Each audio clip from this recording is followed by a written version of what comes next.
Olá, boa noite a todos. É muito bom estarmos aqui reunidos novamente, dando continuidade no nosso Evangelho no Lar. A nossa leitura de hoje é o capítulo 16, Desigualdade das Riquezas, item 8. A desigualdade das riquezas é um dos problemas que em vão se procura resolver, quando se considera apenas a vida atual. A primeira questão que se apresenta é a seguinte: por que todos os homens não são igualmente ricos?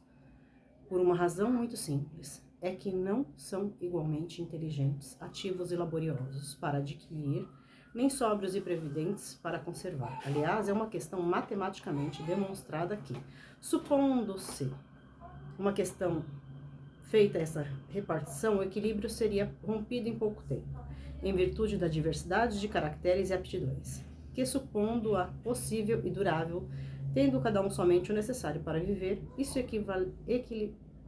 equivaleria ao aniquilamento de todos os grandes trabalhos que concorrem para o progresso e o bem-estar da humanidade.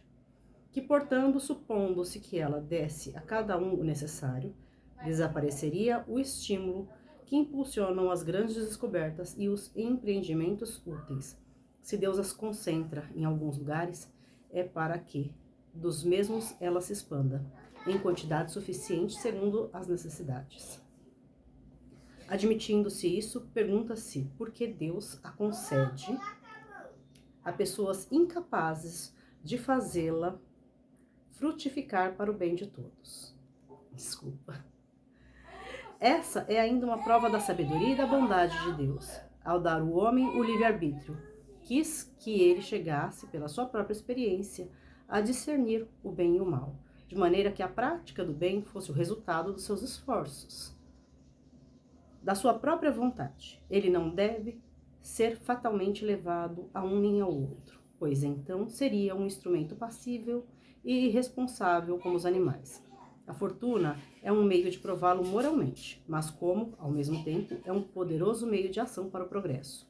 Deus não quer que permaneça improdutiva e por isso que incessantemente a transfere. Cada qual deve possuí-la, para exercitar-se no seu uso e provar a maneira por que o sabe fazer.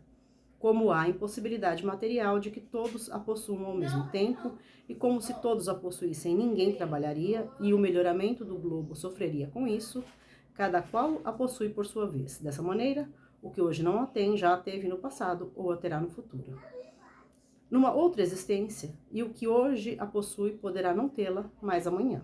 Há ricos e pobres porque, Deus sendo justo, cada qual deve trabalhar por sua vez. A pobreza é para uns a prova de paciência e de resignação. A riqueza é para os outros a prova da caridade e da abnegação.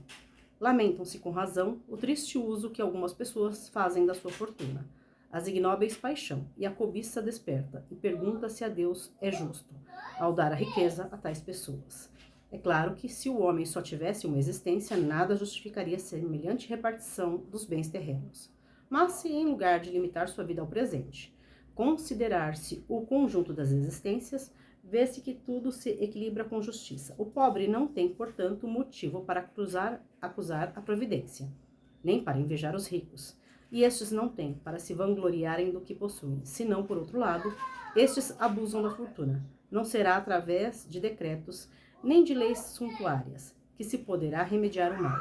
As leis podem modificar momentaneamente o exterior, mas não podem modificar o coração. Eis porque têm um efeito temporário e provocam sempre uma reação mais desenfreada. A fonte do mal está no egoísmo e no orgulho. Os abusos de toda espécie cessarão por si mesmos, quando os homens se dirigirem pela lei da caridade. É um trecho muito interessante, que fala sobre as fortunas e o porquê da diferença da distribuição dessa fortuna entre nós, seres humanos. Cada um de nós vem com uma necessidade diferente a enfrentar nessa existência, um aprendizado diferente. Sendo assim, nós temos aquilo que precisamos para desenvolver determinadas aptidões aqui neste planeta. É só isso que conta? Não, não é só isso que conta. Lógico que as nossas necessidades é o que mais pesa, né? Na hora de que quem nasce pobre, quem nasce rico, quem vai passar por isso, quem vai passar por aquilo. Mas Lembremos que aquele que possui a fortuna, ele deveria ter consciência para utilizar sua fortuna no bem coletivo. Ou seja, se eu tenho uma grande empresa e contrato famílias pagando um subsalário, eu estou acarretando um mal para mim mesma, porque futuramente eu terei que responder pela causa e efeito que sofreram essas famílias. Se eu contrato para trabalhar comigo alguém que deveria ganhar 4 vezes mais do que eu pago, eu estou enriquecendo sobre o trabalho do outro. Então, eu estou trazendo para mim mais acúmulos de erros e que eu vou ter que compensar de alguma forma em uma outra encarnação, porque eu vou ter que aprender. E para aprender, muito provavelmente, terei que sofrer na pele aquilo que eu causei. Então, nem todos nós seremos ricos, nem todos nós seremos pobres, mas nós responderemos com certeza pelo uso que fizemos da nossa fortuna, seja ela grande ou pequena.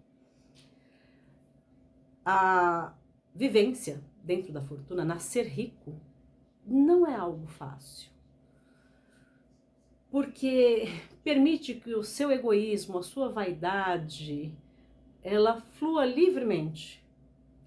Porque você não tem, se você tem muito dinheiro, você não precisa se adequar às pessoas. Você fala o que quer, a hora que quer. E as pessoas ao seu redor, por necessidade ou por interesses, vão aceitar o seu caráter, seja ele qual for. Então, quando você nasce pobre, você aprende que você precisa do seu semelhante. Você precisa do outro. E como você precisa do outro, você vai tratar o outro como você gostaria de ser tratado. É uma troca constante. Então é muito mais fácil crescer e se desenvolver na pobreza, porque ali nós aprendemos a dividir. E o que mais nos faz crescer é o quê? A caridade. E o que desenvolve a caridade? Aprender a dividir. Já aquele que nasceu na abundância, ele não precisa dividir. Ele não precisa compartilhar. Ele não precisa esperar que alguém o auxilie. Ali é tudo autossuficiente, tem tudo. E aí fica muito mais difícil aprender a dividir. Fica muito mais difícil compreender o que é sofrer pela falta quando você nunca vivenciou a falta. Quando sempre te sobrou, como é que você aprende? O quanto é difícil não ter se você nunca passou por essa necessidade. E assim, vamos revezando entre encarnações, vivências, experiências, e a fortuna vai mudando de mãos. E nós vamos crescendo e ganhando consciência, sabendo que não é só trabalhar e ser inteligente. Nós também dependemos do meio aonde vivemos, do país aonde nascemos, das políticas públicas que regem o local aonde você está.